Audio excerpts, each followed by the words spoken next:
যার ঘরে মা আছে বাবা আছে, আমি আপনাদের পায়ে হাত রেখে বলে যাব, আমরা অনেকেই তো কম বেশ মা বাবাকে কষ্ট দিয়েছি, অনেক সময় হয়তো ভুলবশত মা বাবারে দুঃখ দিয়েছি। আজকের মাহফিলটা ছেড়ে বাড়িতে যাইয়া ও যুবক, বাবার পায়ে হাত ধরে মাপ চাইবা, মায়ের পায়ে হাত ধরে মাপ চাইবা যে আব্বা আমি ভুল করেছি, আমি অন্যায় করেছি, আমারে ক্ষমা করে দাও। দেখবেন পাপী জবানে বলে যাচ্ছে, আপনার বাবার দিলটা যতই পাষাণ হোক না কেন, সন্তান গিয়া যখন বাবার কাছে সরি স্বীকার করবে, সন্তান গিয়া যখন মার কাছে সরি স্বীকার করবে, দেখবেন মা বাবার চোখের পানিগুলা ঝরঝর করে পড়তে শুরু করবে। ঠিক না বিঠে? কারণ সন্তানের জন্য কখনো কোনোদিন মা বাবার দিল পাষাণ হয় না। বন্ধু, এর বাস্তবতা হইল আমার গাউসে পাকের জামানায় বাগদাদের জমিনে এই রকম একটা বিয়াদব সন্তান ছিল। অহরহ সে তার মারে কষ্ট দিত, জ্বালা যন্ত্রণা দিত। নাউজুবিল্লাহ কইতেন না? অহরহ তার মারে কষ্ট দিত, অবাধ্য বকাবকি করত, গালিগালাজ করত। আজকাল আমাদের সমাজে এই প্রকৃতির কিছু লোক আছে যেগুলা নেশাগ্রস্ত, মাদকাসক্তে আসক্ত। যারা মাদকাসক্ত, মাদকের সঙ্গে যেই সন্তানগুলা জড়িত, এদের ইনকামিং সোর্স নেই। যখন হাতে টাকা না থাকে তখন একটা দুর্বল জায়গা আছে ঘরের মধ্যে, মা, ওই মাটাকে আইসা দেখবেন জ্বালা যন্ত্রণা দেয় টাকা দেওয়ার জন্য, মাকে ব্ল্যাকমেইল করে, যদি টাকা না দাও তোমার সামনে ফাট দিয়ে মরে যাবো। কথা কোন আছে না? এই রকম অনেক কমপ্লেন আমাদের কাছে আসে, অনেক অভিযোগ আমাদের কাছে আসে। ও যুবক, মাদকাসক্ত হয়ে তো তোমার ভবিষ্যৎ সুন্দর হচ্ছে না, তোমার জীবনটাও নষ্ট, পরিবারটাও কলঙ্কের ছাপ পড়ল। কথা বলেন? যারা মাদক বিক্রি করে, মাদক সেবন করে, এরা সমাজেরও শত্রু, পরিবারেরও শত্রু, এরা দেশের শত্রু। কথা কোন ঠিক না ঠিক? কারণ যেই জিনিসটা আমাদের দেহকে নষ্ট করে, যেই জিনিসটা আমাদের সমাজকে নষ্ট করে, এটা কি ভালো না খারাপ? এটা অবশ্যই খারাপ। এই জন্য যারা মাদকের ব্যবসা করে এটা থেকে দূরে থাকতে হবে। নেশা জাতীয় দ্রব্য যারা, যেমন ইয়াবা ট্যাবলেট যারা সেবন করে, ইয়াবা ট্যাবলেট যারা, অবাধ্য সন্তান অহরহ মারে কষ্ট দিত, মারে আঘাত দিত। এমন একদিন মার উপর যখন হাত উঠাইছে, ওই মা অন্তর থেকে অভিশাপ না দিয়া শুধু চোখের পানি চাইরা আমার আল্লাহরে ডাক দিয়া কইছে, আল্লাহ আমার পেটের সন্তান, আমার গর্ভের সন্তান আমারে এমন জ্বালা যন্ত্রণা দিচ্ছে, এমন ভাবে মারপিট করছে, আল্লাহ গো, হয়তো তুমি আমি মারে নিয়ে যাও, নাইলে আমার চোখের সামন থেকে তুমি তারে নিয়ে যাও। এখন বুঝেন কতটুক কষ্ট পাইলে, না ফ্যান লাগবে না, কতটুক কষ্ট পেলে একজন মায়ের জবান থেকে, না সাউন্ড ঠিক আছে, সাউন্ড ঠিক আছে, আলহামদুলিল্লাহ। বাবাজিরা আমার, কথার মধ্যে ব্যাঘাত সৃষ্টি করবেন না তো। আলহামদুলিল্লাহ, যেটা বলতে চেয়েছিলাম, ওই সন্তান মার উপর আঘাত যখন করলো, মা দরদি আমার আল্লাহরে ডাক দেয়া কয়, আল্লাহ হয়তো আমি মারে নিয়ে যাও, নাইলে আমার চোখের সামন থেকে তারে নিয়ে যাও। আমার পেটের সন্তান হয়ে আমার গায়ের উপর আঘাত করে, আমার উপর টর্চারিং করে, আল্লাহ গো আমি মা সহ্য করতে পারছি না, হয়তো তার চোখের সামন থেকে আমারে নিয়ে যাও, নাইলে আমার চোখের সামন থেকে তারে নিয়ে যাও। এখন চিন্তা করেন কতটুকু কষ্ট পাইলে একটা মার জবান দিয়া এই কথাটা আসে। এ যুবকরা শোনো, এরপরও সন্তানের জন্য মায়ের দিল পাষাণ হয় না। কিভাবে? আমার গাউসে পাক এটার বাস্তবতা। ভাইয়ের আমার, এক পর্যায়ে যখন মা যখন এই অভিশাপ দিল, দেখা যায় আল্লাহ রাব্বুল আলামিন ওই সন্তানের উপর নারাজ হয়ে গেলেন, তার উপর আল্লাহ লানত চলে আসলো, সন্তানটা দুনিয়ার জমিন থেকে বিদায় হয়ে গেছে। মার অভিশাপ থাকার কারণে সন্তানটা দুনিয়া থেকে বিদায় হয়ে গেছে। তারা যখন কাফন দাফন করানো হইল, এই বাগদাদের রাস্তা দিয়া, দজলা নদীর পাড় দিয়া, পিরানি পীর দস্তগীর, কুতুবে রাব্বানি, মাহবুবে সুবহানি, শাইখ সুলতান সৈয়দ মহিউদ্দিন আব্দুল কাদের জিলানী আল গিলানী আল বাগদাদি রহমাতুল্লাহ আলাইহি যখন নুরানি তশরিফ নিয়ে যাচ্ছেন, আমার গাউসে পাক হঠাৎ করে দেখতে পাইলেন একটা কবরস্থান দেখা যায়। এই কবরস্থানের মধ্যে গাউসে পাক লক্ষ্য করলেন একটা নতুন কবরস্থান দেখা যায়। তো ইমানদারদের কাজ হলো তারা যদি কোনো কবরের পাড় দিয়ে হেঁটে যায় তখন তারা কবর জিয়ারতে দাঁড়িয়ে যায় এবং কবরবাসীকে সম্মান দিয়ে তারা সালাম নিবেদন করে, জিয়ারত করে, ইস্তেগফার করে মুমিনরা এই রাস্তা দিয়ে যায়। আমি জানি না আমার বেলায় কি হয়, আমিও যখন রাস্তাঘাটে কবরস্থান দেখি অন্তত আসসালামু আলাইকুম ইয়া আহলাল কুবুর, সূরা ফাতিহা, সূরা ইখলাস, কয়েক মর্তবা দুরূদ শরীফ পড়ে আমি একটু ইস্তেগফার করে মুনাজাত করে যাই, অন্তত গাড়িতে বসে হলেও। কারণ এটা আমার গাউসে পাক থেকে শিক্ষা নিয়েছি। তো আমরাও তো অনেক সময় কবরের পাড় দিয়ে যখন যাই, আসসালামু আলাইকুম ইয়া আহলাল কুবুর, কবরবাসীকে আমরা সালাম দিয়ে যাই, কথা কোন দেই না? কেন দেই? কারণ আমরা তাদেরকে দেখি না, কবরবাসীর রূহ দিয়ে আমাদেরকে দেখে। আমরা তাদেরকে দেখি না, কিন্তু তাদের রূহ দিয়ে আমাদেরকে দেখে। এই জন্য আমরা কবরবাসীরে সালাম দেই। অনেকে বলতে পারে যে হুজুর, কবরবাসীরে সালাম দিলে এরা উত্তর দিব কেমনে? কিন্তু বাজান, তারা সালামের উত্তর দিতেছেন, আমরা চর্ম চোখ দিয়ে তাদেরকে দেখি না, কিন্তু তাদের রুহানি দৃষ্টি দিয়ে আমাদেরকে দেখে। এই জন্য আমরা যদি তাদেরকে পুনরায় দেখতাম তাহলে তো আমরা অজ্ঞান হয়ে যাইতাম। কথা বলেন ঠিক না ঠিক? কারণ যে চলে যায় সে আর ফিরে আসে না, যে চলে যায় সে আর বেঁকে আসে না, কিন্তু রুহ জিন্দা থাকে, রুহের কোনো মৃত্যু নাই। দেহের পচন ধরে যায়, এই জন্য দেহটাকে মাটির মধ্যে দাফন করে দেই, কিন্তু রুহের কোনো মৃত্যু হয় না, রুহের স্থান হয়। রুহের দুইটা স্থান, একটা হলো ইল্লিন আর একটা হলো সিজ্জিন। নেক আত্মার রুহ যদি হয় এটা ইল্লিনে চলে যায়, বদ আত্মার রুহ যদি হয় এটা সিজ্জিনে চলে যায়। সিজ্জিন হলো তাহতাস সারা, পাতালের শেষ সীমায় অন্ধকারাচ্ছন্ন জায়গা, আর ইল্লিন হলো 7 আসমানের উপরে, এটা হলো ইল্লিন, একটা আলোকিত জায়গা, সুন্দর জায়গা, এখানে নেক আত্মার রুহকে রাখা হয়। কিন্তু ভাইয়ার আমার, উভয় জায়গা থেকেই রুহানি দৃষ্টি দিয়া কবরবাসীরা আমাদেরকে দেখতে পায়। অনেক সময় যদি কোনো কবরের মধ্যে আযাব থাকে, কোনো কবরবাসীর রুহ যদি সিজ্জিনেও চলে যায়, দুনিয়াতে যদি নেক সন্তান রেখে যায়, ওই নেক সন্তানরা যদি তার কবরবাসীর জন্য আল্লাহর কাছে অ্যাপ্লিকেশন করে, অনেক সময় সন্তানের ফরিয়াদের কারণে আল্লাহ তাআলা সিজ্জিন থেকে অনেককে ইল্লিনে দান করে দেয়। এই জন্যই দুনিয়াতে সন্তান রেখে যায়, নেক সন্তান রেখে যায়। শুধু সন্তান রেখে গেলে হবে না, নেক সন্তান রেখে যেতে হবে, যেই সন্তান আপনার আমার জন্য ইস্তেগফার করবে, আমার আপনার আত্মার শান্তি কামনা করবে। এই জন্য এরকম সন্তান দুনিয়াতে রেখে যেতে হয়, কথা কোন ঠিক না ঠিক? এই জন্য আমার ভাইয়েরা, গাউসে পাক নতুন কবরস্থান দেখা আমার গাউসে পাক একটু জিয়ারতে দাঁড়াইলেন। জিয়ারতে দাঁড়াইয়া যখন গাউসে পাক চোখ বন্ধ করে কাশফুল কুলুব যখন হয়ে গেল, অন্তর চক্ষু দিয়া যখন কবরের মধ্যে দৃষ্টি দিলেন, কাশফুল কুলুব যখন মুমিনদের হয়ে যায়, তখন তারা চোখ বন্ধ করলে শুধু দুনিয়ার আখেরাত নয়, আল্লাহর আরশ পর্যন্ত দেখতে পায়। যাদের কাশফুল কুলুব হয়, অন্তর চক্ষু যাদের পরিষ্কার হয়, কাল্ব যাদের নূরান্বিত হয়ে যায়, এই অন্তরের চোখ দিয়া, জাহিরি চোখ দিয়া তো আপনি কয়েক মাইল দেখবেন বা কয়েকশো মাইল দেখবেন, কিন্তু অন্তরের চোখ যদি আপনার খুলে যায়, তাহলে এই অন্তরের চোখ দিয়ে দুনিয়া, আখেরাত এবং আল্লাহর আরশ পর্যন্ত দেখা সম্ভব হয়ে যায়। আমার গাউসে পাক এমনই একজন আল্লাহর ওলি, তিনি কুতুবে রাব্বানি, মাহবুবে সুবানি, শায়েখ সুলতান মহিউদ্দিন সৈয়দ আব্দুল কাদের জিলানী আল গিলানী অন্তর চক্ষু দিয়া ওই কবরের মধ্যে দৃষ্টি দিয়া দেখতেছেন আল্লাহ রাব্বুল আলামিন ওই কবরের ভিতরে জাহান্নামের আগুন দাউ দাউ করে জ্বালাচ্ছে। জাহান্নামের আগুনের দৃশ্য দেখা হুজুর গাউসে পাক হাউমাউ করে কান্না শুরু করলেন। আমার গাউসে পাক চিল্লাইয়া যখন কান্না শুরু করলেন, ওনার কান্নার শব্দ শুনিয়া আশেপাশের লোক সবাই জমে গেছে, আশেপাশের লোক জমে গেছে।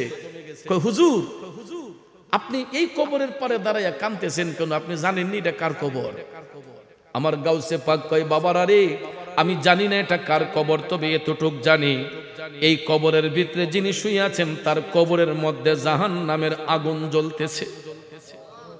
তখন এলাকাবাসীরা ডাক দিয়া কই, হুজুর আপনি কথাটা সত্যই বলেছেন, এই ছেলেটা তার মায়ের অবাধ্য সন্তান ছিল। হুজুর, সে তার মারে মারপিট করত, গালিগালাজ করত, এই জন্য তার মা আল্লাহর কাছে দোয়া করার কারণে এই সন্তানের উপর আল্লাহর অভিশাপ আসছে, এই জন্য ওই সন্তান দুনিয়া থেকে বিদায় হয়ে গেছে। তখন গাউসে পাক টপ টপ করে চোখের পানি সাইরা বলতেছে, না রে না, তোমরা যতই করে বলো না কেন, সন্তানের জন্য মায়ের দিল কখনো পাষাণ হয় না।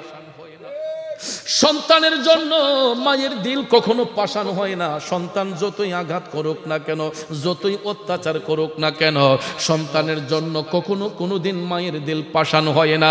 আমি একবার তার মার সাথে দেখা করতে চাই, আমাকে লোকেশনটা বলো। তখন এলাকাবাসীরা বলল, হুজুর বেশি দূরে না, ওই যে সামনের বাড়িটা দেখা যায়, এটাই হলো এই ছেলের মায়ের বাড়ি, আপনি এখানে গেলে তার মার সাথে কথা বলতে পারবেন। হুজুর গাউসে পাক সত্যি সত্যি সত্যি হাইটা হাইটা হাইটা ওই বাড়ির কাছে গেলেন। বাড়ির বাহির থেকে গাউসে পাক সালাম দিলেন। ভিতর থেকে যখন সালামের জবাব আসলো, তখন গাউসে পাক মধুর কণ্ঠে ডাক দিয়ে বললেন, মা,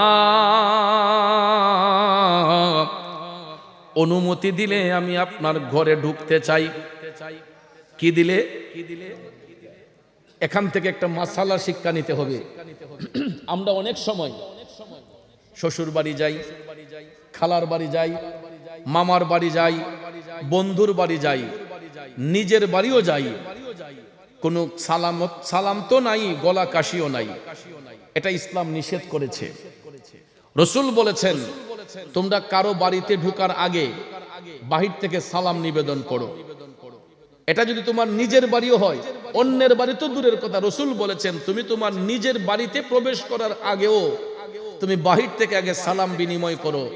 যদি ভিতর থেকে সালামের জবাব না আসে, তুমি 3 বার গলা কাশি দেও। কেন? ঘরের ভিতরে মহিলা মা বোনদের একটা ব্যক্তিগত স্বাধীনতা আছে। কি আছে? মহিলাদের ব্যক্তিগত একটা স্বাধীনতা ঘরের ভিতরে থাকে, যেটা আমরা পুরুষরা ভিতরে বাহিরে থাকে, কিন্তু বাহিরে মহিলাদের এই স্বাধীনতা নেই। ঘরের ভিতরে তাদের একটা ব্যক্তিগত স্বাধীনতা আছে। অনেক সময় অনেক মায়ের বুকের উপর ওড়না থাকে না, মাথায় কাপড় থাকে না, অনেক সময় বাচ্চাকে দুধ পান করায়, এরকম একটা তাদের একটা ব্যক্তিগত রিল্যাক্স মোড আছে। এটা ঘরের ভিতরে মহিলাদের ব্যক্তিগত স্বাধীনতা। আমি ঘরের কর্তা, অভিভাবক, তা সত্ত্বেও যাতে তাদের এই ব্যক্তিগত স্বাধীনতায় হস্তক্ষেপ না করি, এই জন্য রসুল বলেছেন আপনি ঘরের কর্তা, এরপরও ঘরে ঢোকার আগে মহিলাদেরকে সতর্ক করতে হবে, অ্যালার্ট করতে হবে যে বাহির থেকে হয়তো কেউ আসছে। মাথায় কাপড় না থাকলে কাপড় দিবে, বুকে ওড়না না থাকলে ওড়না দিবে, বাচ্চাকে দুধ পান করা অবস্থায় থাকলে নিজেকে সেফ করে নিবে। ঠিক কিনা? কিন্তু আমরা তো সারপ্রাইজ দেওয়ার জন্য ভাবি ডাইরেক্ট গিয়ে ঘরে ঢুকে যাই। কথা কোন ঠিক না বেঠিক? আফা করে নি গো, ডাইরেক্ট গিয়ে ঘরে ঢুকে যাই। কিন্তু এটা ইসলাম নিষেধ করেছে। অন্যের বাড়ি তো দূরের কথা, নিজের বাড়িতে ঢোকার আগেও আপনি সালাম বিনিময় করবেন। যদি এটাও লজ্জা লাগে, রসুল বলেছেন তোমরা 3 বার গলা কাশি দেও, যাতে ভিতরের মহিলারা অ্যালার্ট হয়ে যায়, সতর্ক হয়ে যায়, যাতে আমরা বুঝতে পারি যে বাহির থেকে কেউ আসতেছে, তারা নিজেকে সেফ করতে পারে। এই জন্য রসুল বলেছেন কারো বাড়িতে ডাইরেক্ট গিয়া ঢুকবা না। এটা হতে পারে একজন গরিব লোকের বাড়িও, তারপর আপনি ঢুকতে গেলে অনুমতি নিয়ে ঢুকতে হবে। ভিতরে কেউ আসেননি, আসবো কি, এরকম ভাবে আমরা অনুমতি সাপেক্ষে, এটা কোনো মাইন্ডের বিষয় না, এটা সুন্নত, এটা আমাদের শিক্ষা মাসআলা। আজকের পর থেকে এটা যেন মনে থাকে সবার, কারো বাড়িতে ডাইরেক্টলি না ঢুকে বাহির থেকে সালাম বিনিময় করে গলা কাশি দিয়ে মহিলাদেরকে অ্যালার্ট করে আমরা ভিতরে প্রবেশ করব। যেটা দেখেন গাউসে পাক আব্দুল কাদের জিলানী ইচ্ছে করলে ফুট করে ঘরের মধ্যে ঢুকতে পারতেন। তিনি আগে বাহির থেকে সালাম নিবেদন করলেন, সালাম বিনিময় কইরা ভিতর থেকে যখন সালামের জবাব আসলো, তখন তিনি বললেন মা, অনুমতি দিলে আমি ঘরে ঢুকতে চাই। তখন তিনি বললেন কে আপনি? তখন তিনি বললেন মা, আমার নাম আব্দুল কাদের। আবার এটাও একটা মাসালা, অনেক সময় দেখবেন রাতের অন্ধকারে আমাদের মফস্বলে, আমাদের ঘরের সামন দিয়া রাস্তা দিয়ে অনেক আগন্তুক যায়, অনেক মানুষ যায়। ঘরের ভিতরে গৃহস্থ তাকে যদি পায়ের শব্দ শুনে জিজ্ঞেস করে কে যাচ্ছেন, আমি না, আমি কি কালাসুরা না দলাসুরা? আমি তো দুনিয়া, সবাই আমি। কথা বলেন, আমি তো সবাই আমি। রসুল বলেছেন তুমি তোমার পরিচয় ব্যক্ত করো। ভিতর থেকে গৃহস্থ যদি জানতে চাচ্ছে যে আমার বাড়ির সামনে দিয়ে কে যাচ্ছেন, ভাই আমি আব্দুল কাদের, ভাই আমি আব্দুল মালিক, আমি আব্দুল কুদ্দুস, ভাই আমি মুরাদ চৌধুরী, ভাই আমি কাইম সরকার, এরকম ভাবে আমাদের নিজের পরিচয় দিয়ে দিতে হবে, যাতে করে বাড়িওয়ালা বুঝতে পারে যে না তার পরিচিত জন, তার আপন জন তার বাড়ির সামন দিয়ে যাচ্ছে, না হলে তো অনেক চোর ডাকাতও যেতে পারে। কথা বলেন। এই জন্য কেউ যদি জিজ্ঞেস করে ঘরের ভিতর থেকে কে যাচ্ছেন, আমি বলতে নাই, বলতে হবে কি আমি অমুক, আমার পরিচয় দিতে হবে, যাতে করে গৃহস্থ বুঝতে পারে যে না আমার ঘরে দিয়ে অমুক ব্যক্তি যাচ্ছেন। কথা বলেন ঠিক না? তাহলে আমরা এরকম ভাবে পরিচয় দেব। আরেকটা মাসালা শিক্ষা নেন, অনেক সময় আমরা অনেকের নাম বিকৃত করে ডাক দিই। যেমন আমার নাম মোরাদ, আমার যদি কেউ মোরে দেন হ্যাঁ, তাইলে আমার নামটা কি শুদ্ধ হলো? এরকম ভাবে আব্দুল কুদ্দুস, এটা না কুদ্দুচ্চা, আব্দুল সালাম সালামিয়া, এইগুলা কখনো বলতে নাই, ঈমান নষ্ট হয়ে যায়। মুসলমানদের অনেক সময় ঢঙ্গের মধ্যে ঈমান চলে যায়। এই জন্য ভাইয়ার আমার, কিছু কিছু নাম অর্থবোধক নাম, আমরা মুসলমানের সন্তান, আমাদের প্রত্যেকটা নামের ভালো অর্থ আছে, আমাদের প্রত্যেকটা নামের ভালো ভালো অর্থ আছে। এই জন্য কখনো কোনোদিন কারো নাম বিকৃত করে ডাকবেন না। যার নাম যেটা, এই নাম ধরে ডাকবেন, অমুক মিয়া, অমুক ভাই, অমুক চাচা, অমুক কাকা, এরকম ভাবে নাম ধরে ধরে ডাক দিতে হবে। নামকে বিকৃত করে কখনো ডাকা যাবে না, ঠিক আছে? ভদ্র মহিলা জানতে চাইলেন কে যাচ্ছেন, তিনি বললেন মা আমার নাম আব্দুল কাদের, আপনি অনুমতি দিলে ঘরে ঢুকতে চাই। ভদ্র মহিলা বললেন ঠিক আছে আসুন। ঘরের ভিতর ঢুকিয়া গাউসে পাক ডাক দিয়ে বললেন মাগো আমি ওই রাস্তা দিয়ে যাচ্ছিলাম গো মা, আমি ওই রাস্তা দিয়ে যাচ্ছি, তখন দেখতে পেলাম একটা নতুন কবরস্থান, আমি খবর নিয়ে জানতে পারলাম মা এটা আপনার গর্বের সন্তান। মাগো মা লোক মারফতে জানতে পারলাম আপনার ছেলেটা মনে হয় আপনারে খুব আঘাত দিছে, কষ্ট দিছে গো মা। সন্তানের জন্য তো কোনোদিন মায়ের মন পাষাণ হয় না মা, আমি আব্দুল কাদির একজন মুসাফির মানুষ, আপনার কাছে অনুরোধ করছি গো মা, আপনি আপনার সন্তানটারে মাফ করে দেন। তখন ভদ্র মহিলা মাথাটা নোয়ে বলতেছে হুজুর অন্য কোনো কথা আসেনি বলেন, আমি তারে মাফ দিতাম না, আমারে যে আঘাত দিছে হুজুর আমি ছেলেরে মাফ দিতাম না।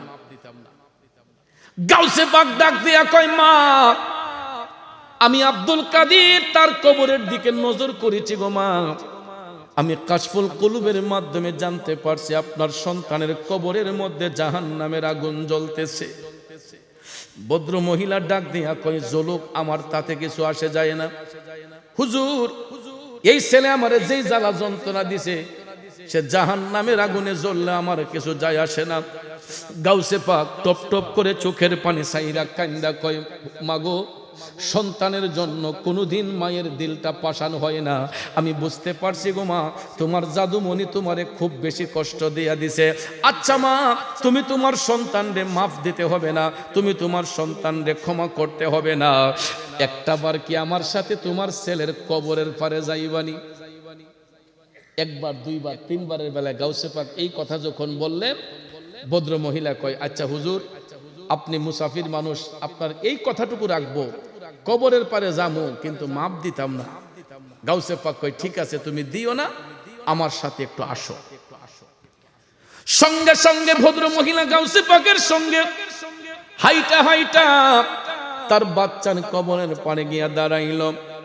আমার গাউসে পাক তখন আমার আল্লাহরে ডাক দিয়া কয় মৌলাজি তোমার রহিম নামটি থাকিতে আমি পাপী ডুইবা যাইতাম নি, করিম রহিম নামটি তোমার আল্লাহ কাদের গুনি আমি পাপী ডুইবা যাইতাম নি। মৌলাজি তোমার রহিম নামটি থাকিতে আমি পাপী ডুইবা যাইতাম নি। গাউসে পাক ডাক দিয়া কয় আল্লাহ সন্তানের জন্য তো কখনো মায়ের দিল পাষাণ হয় না, আল্লাহ ওই ছেলেটা হয়তো তার মার মনে কষ্ট দিছে, আঘাত দিছে, আল্লাহ তুমি সন্তানটার উপর নারাজ হইও না, আল্লাহ তার মায়ের মনটা তুমি নরম করে দাও। আমার গাউসে পাক আল্লাহরে ডাক দিছে, ওই ডাকের গুরুত্ব আসেনি? আল্লাহর ওলিরা ডাক দিলে আমার আল্লাহ ডাকে সাড়া দেয়নি। গাউসে পাক আমার মৌলাকে যখন এই বলে ডাক দিলেন, আল্লাহ সন্তানের জন্য মায়ের দিল পাষাণ হয় না, আল্লাহ গো আমি আব্দুল কাদের তো ওই সন্তানের আযাবটা নিজ চোখে দেখে ফেলেছে, আল্লাহ তুমি তার মায়ের মনটারে নরম বানাইয়া দাও, মার মনটারে তুমি নরম করে দাও। এই বলে দোয়া করলেন। গাউসে পাকের অ্যাপ্লিকেশন আমার আল্লাহর কাছে গ্রান্টেড হয়ে গেছে। তখন গাউসে পাক ওই মায়ের দিকে বেলায়েতি নজর করলেন। আমার গাউসে পাকের রুহানি তাওয়াজ্জু পাইয়া, নজর মুবারক পাইয়া মার মনটা আসলেই একটু দুর্বল হয়ে গেছে, নরম হয়ে গেছে। গাউসে পাক কয়, মা তোমার জাদুরে মাপ দিতে হবে না, একবার চোখটা বন্ধ করে অন্তর্দৃষ্টি দিয়া তোমার ছেলের কবর একটু তাকাও। গাউসে পাকের নজরে মহিলার অন্তর পরিষ্কার হয়ে গেছে, তার অন্তর চক্ষু খুলে গেছে। যখন গাউসে পাকের কথায় এই ভদ্র মহিলা চোখটা বন্ধ করে তার ছেলের কবরের দিকে রুহানি নজর করলো, মা যখন আপন চোখে দেখলো তার সন্তানটা জাহান্নামের আগুনে ধাউ ধাউ করে জ্বলতেছে, আর কি মায়ের মন পাষাণ থাকতে পারে? নিজের গর্ভের সন্তান যখন জাহান্নামের আগুনে জ্বলতেছে, মা একটা চিৎকার মেরে গাউসে পাকরে কই, হুজুর আমার জাদু যদি কষ্ট দিয়া থাকে আমি মার মনেই তো দিছে, আল্লাহ তাআলা কেন আমার জাদুরে এইভাবে কবরে আগুন দিয়া জ্বালাচ্ছে?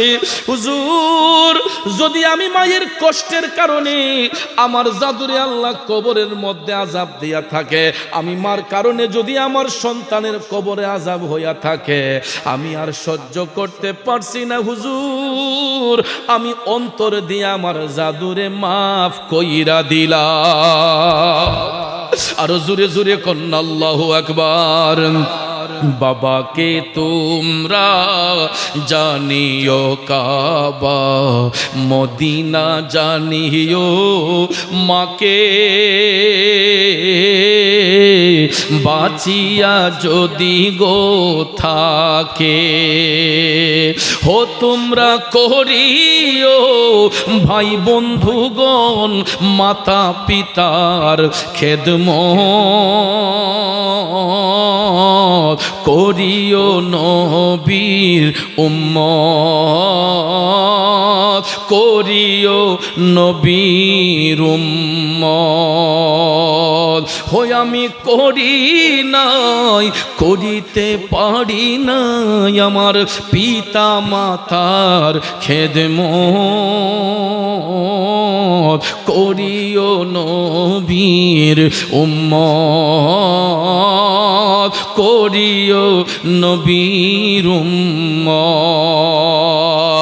যুবক ভাইয়েরা বন্ধুরা, মা যখন ডাক দিয়া বলল, হুজুর আমার কারণে যদি আল্লাহ তাআলা আমার সন্তানের কবরে আযাব দিয়া থাকে, আমি মা অন্তর থেকে আমার জাদুরে মাফ কইরা দিলাম। মা যখন সন্তানরে মাফ করে দিছে, গাউসে পাক আবার ওই কবরের দিকে ঈমানি দৃষ্টি দিলেন। তখন দেখা যায় সত্যি সত্যি মা যখন তার সন্তানরে মাফ কইরা দিছে, আল্লাহ তাআলা ওই সন্তানের কবরের আযাবটা বন্ধ কইরা দিছে। তাইলে বাজান, মার সাথে কি বেয়াদবি করা যাবে? মার মনে কি আঘাত দেওয়া যাবে? শত কষ্ট দেওয়ার পরেও মা সন্তানরে অন্তর থেকে অভিশাপ দেয় না। যেই মা সন্তানরে ক্ষমা দিতেই চাইল না, এরপরে যখন অন্তর চোখ দিয়া ছেলের কবরের আযাব দেইখা ফেলছে, কয় না না না, আমি আমার জাদুরে মাফ কইরা দিছি, আমার ছেলের কষ্ট আমি আর সহ্য করতে পারছি না। এই জন্য যুবক ভাইয়েরা তোমাদের কাছে অনুরোধ করে বলবো, মার মনে কষ্ট দিলে আল্লাহর ওলি হওয়া যায় না। যুগে যুগে যারা আল্লাহর ওলি হয়েছেন, পীরা উলিয়া গৌস কুতুব হয়েছেন, একমাত্র মায়ের সেবার মাধ্যমে। ঠিক না ঠিক? একমাত্র মার সেবার মাধ্যমে হয়েছেন। এই জন্য আল্লাহ রাব্বুল আলামিন বলেছেন, ওয়াখফিদ লাহুমা জানাহায যুল্লি মিনার রাহমা। আল্লাহ বলেছে, সন্তান তোমরা চোখ রাঙ্গাইয়া মা বাবার সাথে কথা বলবা না, নম্রতার বাহু বের করে দিয়ে, অর্থাৎ ভালোবাসার হাত দিয়া তোমরা তোমাদের মা বাবার সেবার মধ্যে মাশগুল হয়ে যাও। এটা কেন বললেন? তাফসিরের মধ্যে আসছে যে যেই রকম ভাবে আমরা যখন ছোট্টবেলায় মার কোলে প্রস্রাব পায়খানা করে বিছানা ভিজিয়ে ফেলেছি, কাপড় চুপড় ভরাইয়া ফেলছি, তখন মা কিন্তু ভালোবাসার হাত দিয়া, দুই হাত দিয়া সন্তানের পেশাব পায়খানা পরিষ্কার করছে। নাকি কোনো ঘিন করছে? মার নাকের মধ্যে কোনো ঘিন ছিল না। সন্তানের পেশাব পায়খানা দুই হাত দিয়া পরিষ্কার করার কারণে আজকে মা বাবা বৃদ্ধ হয়ে গেছে, তারা অনেক সময় গর্ভবতী হয়ে যায়, বিছানায় প্রস্রাব করে ফেলে, পায়খানা করে ফেলে। এই জন্য রসুল বলেছেন ওয়াখফিদ লাহুমা জানাহাযুল্লি মিনার রাহমা, তোমরা উভয় হাত বের করে দিয়া মা বাবার সেবায় দাবিত হয়ে যাও। কখনো তাদের সঙ্গে চোখ রাঙিয়ে কথা বলবা না, ধমক দিয়ে কথা বলবা না, নম্রতার বাহু দিয়া তাদের সেবার মধ্যে মাশগুল হয়ে যাও। কারণ আপনার স্ত্রী আপনার মা বাবার সেবা করলো কি না করলো এটা দেখার বিষয় না।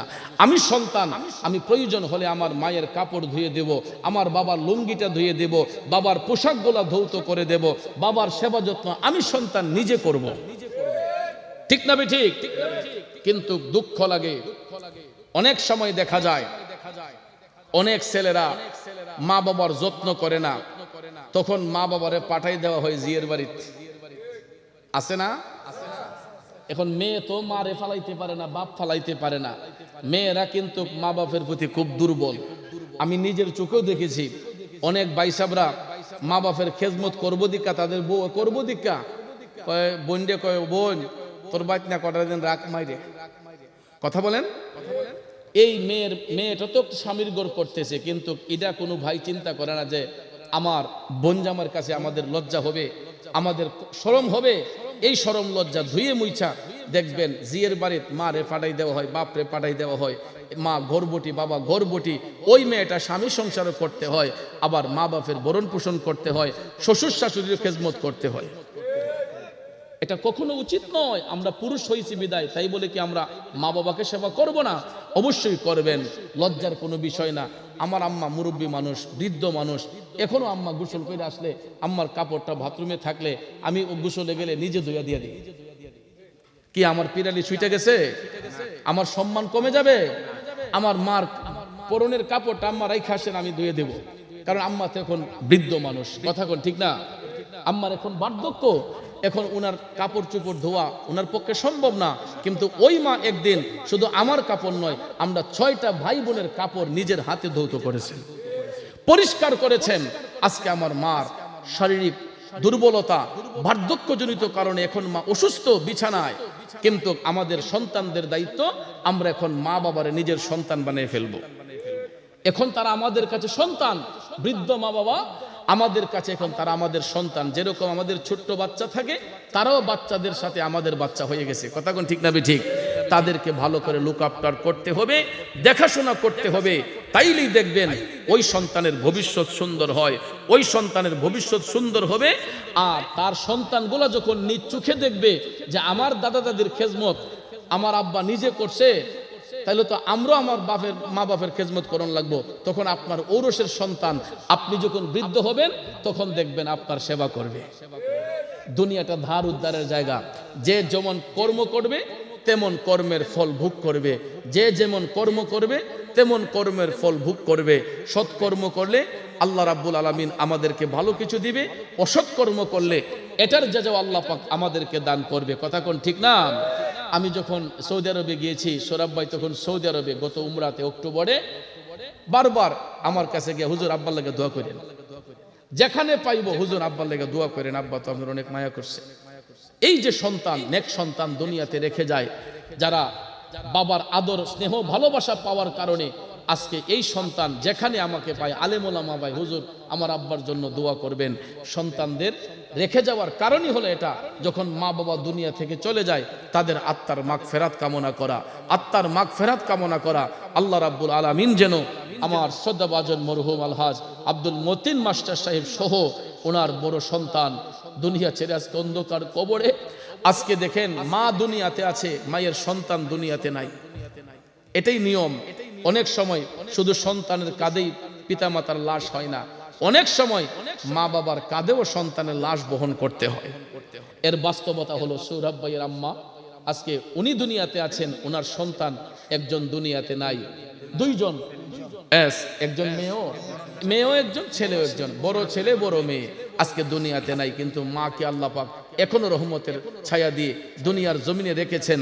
আল্লাহ যেন আরো দীর্ঘ নেক হায়াত দান করে এবং এই পরিবারের প্রত্যেকটা সদস্যকে আল্লাহ পাক যেন নেক হায়াত দারাজ করে। সকলে আমিন বলেন, আর একটু জোরে আমিন বলেন। আর বিশেষ করে এই কণিকারা, দক্ষিণ পাড়া, মধ্যপাড়া, গাঙ্কুলহাটি, জি বিভিন্ন এলাকায়, জি বিভিন্ন এলাকায়, জি ইনশাল্লাহ জি ইনশাল্লাহ করব। তো যেটা আমি বলেছিলাম যে এলাকার অনেক মানুষ আমাকে মহব্বত করেন, ভালোবাসেন। বিশেষ করে আজকে দেখেন পোস্টারে নামও নাই, এরপরে এলাকার টানে, এলাকার মায়ায় জনাব আলহাজ আব্দুল কাইয়ুম সরকার সাহেব, উনি এত ব্যস্ত মানুষ, ব্যস্ততার মধ্য দিয়েও আমাকে বলছেন যে মুরাদ ভাই আপনি আসছেন, মাহফিলে না যাই কেমনে, সৌরভ মিয়া দাওয়াত করছে আর আপনিও আসবেন শুনছি, এই জন্য থেকে গেলাম, মাহফিলটাতে অ্যাটেন্ড করলাম। কারণ অত্যন্ত বিনয়ী মানুষ এবং আপনারা দেখেছেন চোখের পানি ছেড়ে ছেড়ে মা বাবার জন্য কান্না করেছে। আজকে সন্তানের কোটি কোটি টাকার সম্পদ আল্লাহ পাক দান করেছে, দয়া করে আল্লাহ তাআলা ওনাকে ইজ্জত দিয়েছে, সম্মান দিয়েছে, কিন্তু আজকে এই জবান দিয়া ঘরে গিয়া মা ডেকে খুঁজে পায় না, বাবা ডেকে খুঁজে পায় না। আল্লাহ পাক যেন আব্দুল কাইয়ুম সরকার ভাইয়ের মা বাবার কবরটাকে যেন জান্নাতের বাগান বানিয়ে দেয়। আজকের সভাপতি হাজী হাবিবুর রহমান শিশু মিয়া ভাই, আমার অত্যন্ত শ্রদ্ধাভাজন বড় ভাই, আল্লাহ পাক যেন ওনার বংশের মুর্দেগামদের মাফ করে। বিশেষ করে আলহাজ আব্দুল মতিন মাস্টার সাহেব দুনিয়াতে নেই, ওনার কবর সহ আল্লাহ যেন এই এলাকার প্রত্যেকটা কবরবাসীর কবরকে যেন জান্নাতের বাগান বানিয়ে দেয়। সবাই আমিন বলি। তো ভাইয়ার আমার, বন্ধুরা আমার, আসলে দেখেন আমরা নবী প্রেমিক, অলি প্রেমিক, কথা বলেন ঠিক না? আমরা সুন্নি প্রেমিক, আমরা নবীজির সৈনিক। তো প্রথমেই এগুলো আমাদের কিছু সেনসিটিভ বিষয়, বুঝারও বিষয়। নারায়ে রিসালাতের স্লোগান দিলে অনেকের কষ্ট হয়। তা দিন ইসলাম তো আমরা সবাই মানি, যেহেতু আমরা মুসলমান, ঠিক না? আমরা সবাই দিন ইসলামের পাবন্দি, কিন্তু দিন ইসলাম এজিদও মানছে, দিন ইসলাম ইমাম হুসাইনও মেনেছেন, রেসালত ইমাম হুসাইন মেনেছেন, রেসালত মানে নাই এজিদ। রেসালত না মানার কারণে এজিদ জাহান্নামী, কথা বলেন। রেসালত না মানার কারণে, নবীর আদর্শ না মানার কারণে এজিদ হলো জাহান্নামী। আর রেসালতের আদর্শকে প্রতিষ্ঠা করার জন্য কারবালার প্রান্তরে ইমাম হুসাইন রক্তে লাল হইয়া শহীদ হয়ে ইসলামকে তাজা করেছেন একমাত্র রেসালত প্রতিষ্ঠার জন্য। এই জন্য স্লোগান যদি দিতে হয়, আগে দিতে হবে নারায়ে তাকবীর আল্লাহু আকবার, নারায়ে রিসালাত ইয়া রাসূলুল্লাহ, দিন ইসলাম জিন্দাবাদ। রেসালত বাদ দিয়ে দিন, ঠিক না ঠিক? এই জন্য আমরা আগে নারায়ে রিসালাত, এরপরে দিন ইসলাম জিন্দাবাদ। কারণ নবী আগে না দিন আগে? আগে নবী, এরপরে দিন, কথা কোন ঠিক না ঠিক? ইসলাম আগে আইছে না নবী আগে আসছেন? আগে নবী আসছেন, এরপরে ইসলাম আমরা পেয়েছি, ইসলাম প্রসারিত হয়েছে, কথা কোন ঠিক না ঠিক? রসুলের কারণে ইসলাম দামি হয়েছে, দিন ইসলাম দামি হয়েছে। এই জন্য যার অন্তরে নবীর মোহব্বত নাই, তার মধ্যে কিছুই নাই। জুব্বা দিয়া, লেবাস দিয়া কি হবে? ঘুমটা দিয়া কি হবে? মুখে মধু, অন্তরে বিষ পোষণ করে, এটার নাম ইসলাম নয়। এই জন্য স্লোগান যখন দিতে হয়, নারায়ে তাকবীর আল্লাহু আকবার, নারায়ে রিসালাত ইয়া রাসূলুল্লাহ সাল্লাল্লাহু আলাইহি ওয়াসাল্লাম, দিন ইসলাম জিন্দাবাদ। আপনি হাজার বার দেন, সমস্যা নাই, কিন্তু রিসালাত বাদ দিয়ে দিন ইসলাম কায়েম হবে না, কথা কোন ঠিক না ঠিক? আল্লাহ যেন সহি বুঝ দান করে। অনেকে মনে করে মুরাদ হুজুরের সামনে এই স্লোগান দিলে মুরাদ হুজুরের সম্মানটা কম বনে। ইজ্জতের মালিক কে? সম্মানের মালিক কে? ওয়াতু ইজ্জু মান তাশাউ ওয়া তুযিল্লু মান তাশা বিয়াদিকাল খায়র। আল্লাহ কয় আমি চাইলে ইচ্ছা, যাকে ইচ্ছা সম্মান দিতে পারি, যার থেকে ইচ্ছা সম্মান কেড়ে নিতে পারি। কই ইজ্জত আল্লাহ দিয়েছে, যার বহির্প্রকাশ আপনারা। কয়জন মানুষ ছিল প্রথমে? এখন তো প্যান্ডেলে জায়গা হচ্ছে না, এটা আল্লাহ পাকের অশেষ দয়া, কথা কোন ঠিক না ঠিক? কারণ যারা আসছে এরা নবীর মোহব্বতে আসছে, যারা এই মাহফিল আসছে ইশকে মুস্তাফার প্রেমে আসছে, দয়াল নবীর ভালোবাসায় আসছে, কবরবাসীর আত্মার শান্তির জন্য এসেছে, কথা বলেন ঠিক না ঠিক? এই জন্য ভাইয়ার আমার, বন্ধুরা আমার, আমাকে অপমান করেন অসুবিধা নাই, আমাকে গালি দেন অসুবিধা নাই, আমার বাপ দাদাকে গালি দেন অসুবিধা নাই, কিন্তু আমার নবীর শান যদি কেউ কমানোর চেষ্টা করে, নবীর শানে যদি কেউ কৃপণতা করে, তখন আর সহ্য করতে পারি না। আল্লাহ যেন সহি বুঝদান করে। সবাই আমিন কম। নারায়ে তাকবীর, নারায়ে রিসালাত, আহলে সুন্নাত ওয়াল জামাত, ওয়াজ মাহফিল, ওয়াজ মাহফিল আল্লাহ পাক কবুল করুক, সকলে আমিন কোন। এরপরে বলেন দিন ইসলাম, আগে রিসালাত এরপরে দিন, কথা বলেন ঠিক না ঠিক? আল্লাহ যেন সহি বুঝদান করে, সকলে আমিন কম। ফেরেশতों की सलामी देने वाले फौज पढ़ते थे, सैयदा हजरत माँ आमिना सुनते थे तो आवाज आती